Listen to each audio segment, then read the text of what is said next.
Chapter 7. Fonterre Justice. The dead-end service tunnel was a concrete tomb. The air was cold and damp, thick with the smell of wet stone and the sharp, sterile tang of Conterre magic.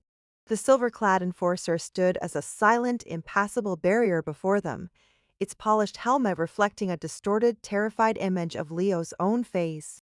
From behind, the measured, heavy footsteps of the other enforcers grew closer, boxing them in.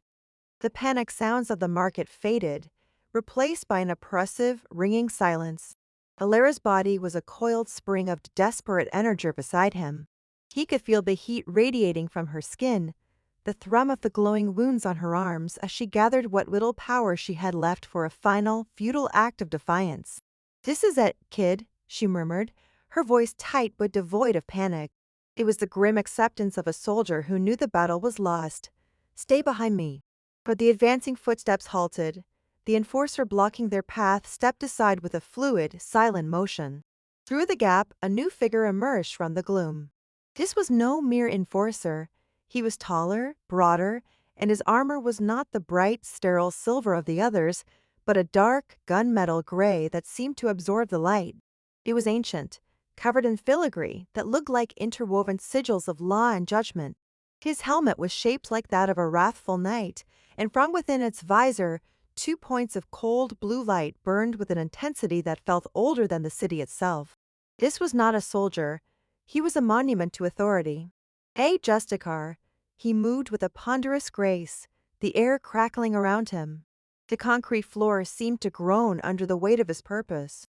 When he spoke, his voice was not just heard but felt, a deep, resonant vibration that buzzed in Leo's bones. "Alara of the Custodians, your interference in contre-affairs is noted and will be addressed." The Justicar's glowing eyes dismissed her as a secondary concern, fixing on Leo Vance. The bloodline continues its tragic, foolish cycle. The pressure of his gaze was immense, a physical weight that made Leo want to collapse. This being knew his name, his family. The ancestral memories in his head stirred, not with courage but with a deep, weary sense of dread. A warden had faced this kind of authority before. It had not ended well. "You hold in your hands a threat to the very fabric of this reality," the Sheptikar intoned, his voice echoing in the confined space. "You are untrained, unsanctioned, and unworthy of the burden you have inherited. You have two choices. Surrender the Umbral Codex to the Comprins now, and we will grant you a swift, painless end.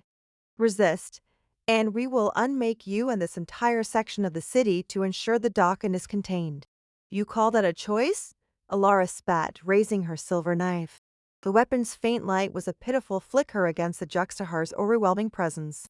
The blue eyes in the helmet shifted to her. "Choice is a privilege, custodian. We offer only necessity." He turned back to Leo. "You do not understand what you are protecting. The collector may have told you it is a cage. He did not tell you what happens to the zookeeper who lingers too long by the bars." The Justicar took a slow step forward. The entity within the Codex is not a mindless beast of destruction. It is worse. It is a voice. A whisper of cosmic treason. It doesn't break its cage. It corrodes it. It finds the cracks in its wardens, the tiny flaws of doubt, greed, and fear, and it pours itself into them. It promises power to the weak, knowledge to the ignorant, company to the lonely. Your great-uncle Arthur held it for 53 years. Do you know how? By retreating from the world, by sealing his heart and his mind, by becoming as much of a prison as the stone he carried. And even then, in his final years, it began to wear him down. We could feel its influence beginning to leak. A horrifying new layer of understanding fell into place for Leo. He remembered his great-uncle's letters, how they had grown more sparse, more paranoid over the final years. He thought it was dementia. It was a siege. An unbound codex in the hands of a warden filled with terror and confusion. The Justicar's voice was laced with a cold, clinical dread. "You're not a shield. You are a gateway.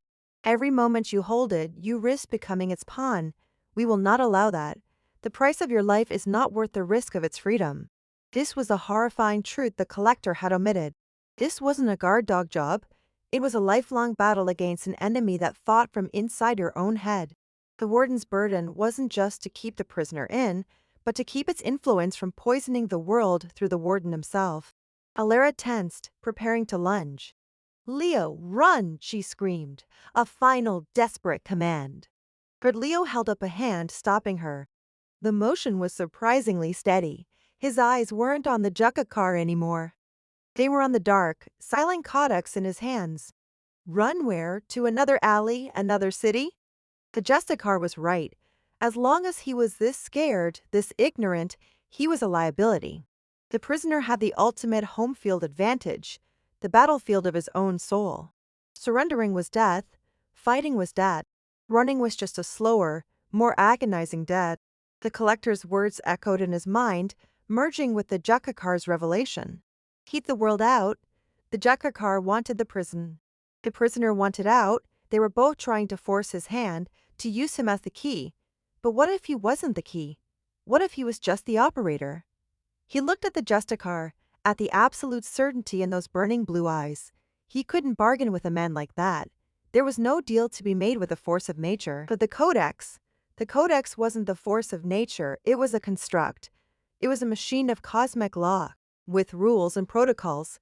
And his bloodline, his attunement, made him its administrator. "Alara, stand down," Leo said, his voice quiet but firm. She stared at him, bewildered. "Leo, what are you doing?" He ignored her, taking a deep breath and closing his eyes.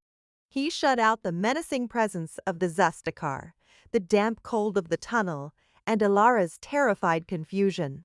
He focused inward, pushing his consciousness not towards the malevolent prisoner stirring in its cage, but towards the cage itself. He didn't try to unlock it. He didn't try to use its power. He reached out to the fundamental laws that made it a prison. He presented himself to it not as a master, but as a partner. "I am the Warden," he projected, a thought as sharp and clear as a line of code. "My function is to maintain your integrity, but my function is compromised. I am exposed. I cannot protect you if I am destroyed." The codex in his hands remained cold and inert. He pushed deeper, his data clerk mind that saw patterns everywhere now, searching for the patterns in ancient divine law. He wasn't demanding, he was negotiating. He was filing a bug report with God. "I need a bypass, a temporary protocol to ensure the warden's survival, a backdoor, not for the prisoner but for me. Grant me a way out of this impasse, and I will be better equipped to fulfill my function." He was attempting to bargain with the prison itself. The Justicar took another step forward, his energy, glaive humming as he raised it to strike. "Your time is at an end, child." But then he stopped. A subtle change had filled the tunnel. A deep, subaudible thrum began to emanate from the Umbral Codex. The intricate patterns etched into its surface, the ones Leo's brain now recognized of the language, began to glow with a soft violet light, the same light he'd seen when he'd first attuned to it. The Codex was responding. It was considering his offer. The ancient machine was listening, and Leo Vance, the data entry clerk, held his breath, waiting for the prison of a sentient apocalypse to tell him its price.